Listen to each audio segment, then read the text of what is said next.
Apa hukum sholat pakai parfum yang mengandung alkohol? Alkohol itu adalah cairan anggur. Cairan anggur yang diperas, dimasukkan ke dalam botol, disimpan selama seminggu.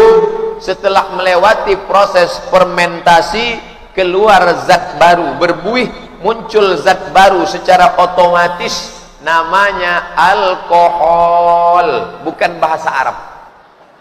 Alkohol, almari, alpokat, bukan bahasa Arab. Apakah alkohol itu najis? Ulama terbagi dua. Ulama Saudi Arabia mengatakan alkohol najis. Maka kalau disemprotkan ke baju, baju itu tidak bisa dibawa sholat. Karena dalam Quran dikatakan innamal khamru wal maisiru wal ansabu wal azlamu rijsun. Khamar itu najis. Ini pendapat pertama. Kalau ada ustadz yang pakai parfum beralkohol, dia pakai pendapat kedua. Makna najis di situ bukan najis aini, bukan najis bendanya, tapi najis maknawi. Makanya zaman Nabi dulu ketika turun ayat tentang haram khamar, ditumpahkan khamar di jalan-jalan. Nabi tidak melarang, padahal sebagian sahabat menginjak khamar itu dan masuk ke masjid, karena waktu itu masjid mereka belum disemen dan banyak yang tidak pakai sandal.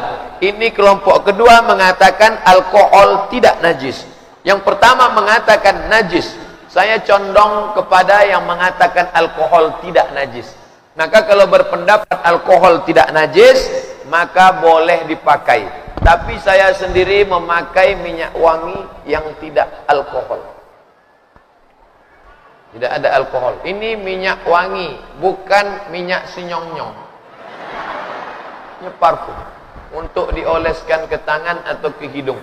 Karena malaikat teraniaya dengan bau busuk. Man akala sauman, siapa yang makan bawang putih, au basolan, bawang merah, falyatazil masjidana, jangan dekat-dekat masjid kami, karena malaikat teraniaya dengan bau busuk.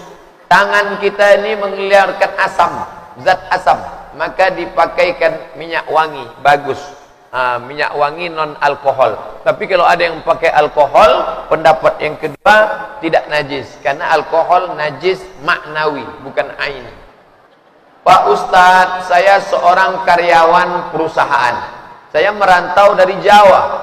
Saya jarang sekali melaksanakan sholat Jumat, karena di camp tempat saya tidak ada masjid, dan ke kampung pun jauh. Apakah saya sudah melakukan dosa? Man taraka salatal jumu'ah, man tarakal jumu'ata salasa marratin, siapa yang meninggalkan salat Jumat 3 kali berturut-turut tahawunan, tanpa ada alasan, taba'allahu ala qalbi, Allah mengunci hatinya. Tapi bapak-bapak yang bertugas, karyawan-karyawan yang sip-sipan, maka ganti-gantian, sip ini Jumat, sip depan jaga. Itu tidak boleh berturut-turut. Nah, karyawan yang jauh ini, maka tidak ada alasan, dia tidak bisa Jumat, di kampung jauh, di camp tidak ada, maka dia sholat zuhur saja. Tapi kalau bisa jangan berturut-turut, ada selang-selingnya. Tapi kalau tidak bisa sama sekali, maka engkau sholat zuhur saja, pengganti dari sholat